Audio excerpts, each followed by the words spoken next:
Desmos can help you master the SAT like this and get your 1450 plus if that's what you're looking for. Today, I'm going to dive into how you can use Desmos to help you solve quadratic equations that may not look like quadratics. And if you don't know how to use Desmos, it might take you a while to figure the questions out. So what I'm going to do is I'm going to share my screen. But before I do, I just want to let you know I am Shanna and I've helped students get into their dream school fully funded. And that is why I'm here today to help you. So let's dive in. So what I'm going to do is I'm going to share my screen and share the question that we're going to be looking at today. So here we have a question. If x plus 1 squared minus x minus 1 squared is equal to 32, what is the value of x? Now, this, you have to be able to identify that this is a quadratic just because it has that square term there, right? And so what I'm going to do is I'm going to solve this by hand, and I'm also going to show you how quick it takes me to solve it using Desmos.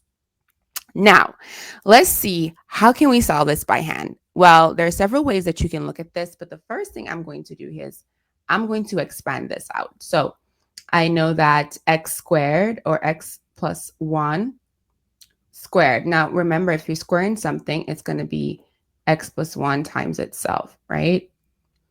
Some of us may know what this is without doing this, but I'm still going to walk through it so that, if you don't, you can figure it out. So we're going to be doing FOIL. So x times x is x squared, and x times 1 is going to give us x. And then again, x times 1 is x, and then 1 times 1 is 1. So this is going to give us x squared plus 2x plus 1.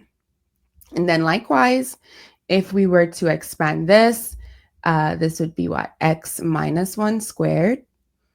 And in a similar fashion to doing, your x minus 1 expansion, what we'll do is FOIL in again. So we'll have x squared minus x, and then plus 1. And so what this will give us is x squared minus 2x plus 1. So now that we've expanded these, what we can do here is put this back into the equation that's given. So notice it's asking us, what is the value of x? So we're trying to figure out what x is.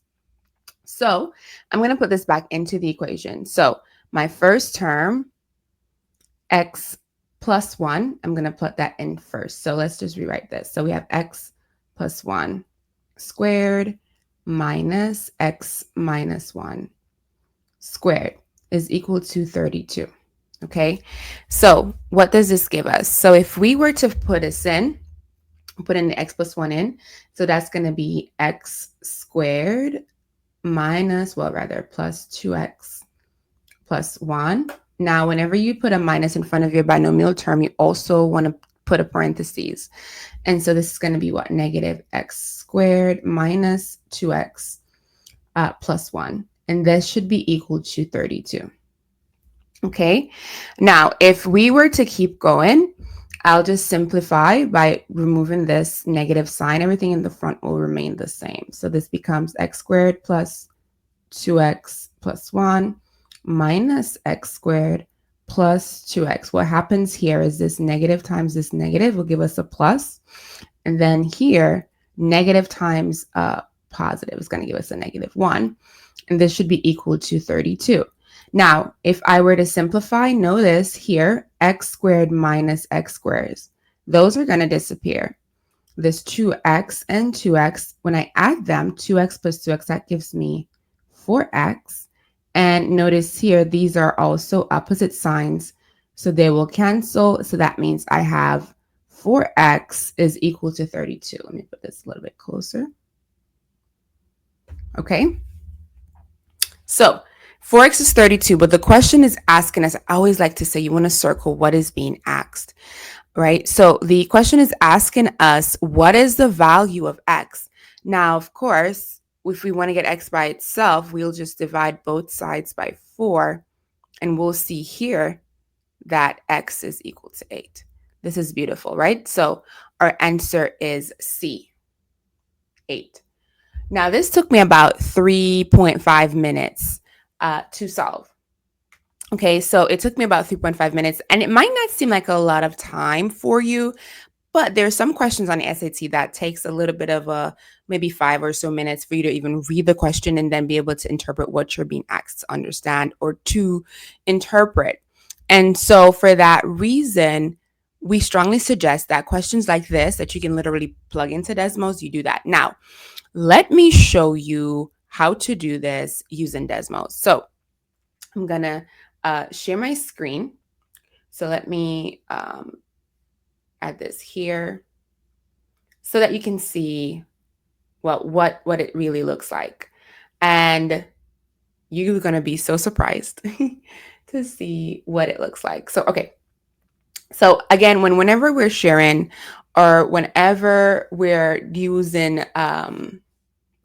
your using the Desmos calculator at home, you want to make sure that you are also using, if you look at the top of my screen, it's Desmos. Oh, you can't see, but it's desmos.com/practice. Okay. And then you have to go through and find the SAT. So the question that we're looking for, right? And let me type it here. I believe it was x plus 1 squared. Okay, x plus 1 squared. And then minus x minus 1 squared. And so we were told that this is equal to, what is this equal to? 32. And they're asking us to find x. Now, I want you to realize this took me like less than 30 seconds to type in. Okay. Because if you look here, I typed that in. And by the time I was done typing it in, Desmos told me that x is 8. Okay. I need you to realize what just happened there. So this is very important for you to realize. This took me less than 10 seconds. I just had to type it in. Something that took me about 3 minutes or so to solve. And for some of us, it may have been about 2.5 minutes because you might have already known that, your x plus 1 squared is x squared plus 2x plus 1. But for those of us who didn't know, it would probably take us that 3.5 minutes. However, plugging it into Desmos shaved off 3 minutes. And I'm telling you, those 3 minutes, it counts when you're in test day, anxiety is high, and you're trying to get to the end of the questions. You want to make sure you're maximizing your time, using your time efficiently. And so we strongly recommend you really learning how to manipulate Desmos in such a way that you're able to solve your questions quickly without wasting time and maximizing your scores so you can get to that 1450 dream school fully funded. Well, I hope this was helpful for you. And on this channel, we share videos like this to help students to increase their SAT score because we are strongly passionate about bridging the wealth gap. And one way we do that is by helping students get scholarships so they can graduate debt free. So if you found this video helpful, do like, share, and subscribe, and do share it with someone who you want to get a full ride scholarship. Until next time, see you.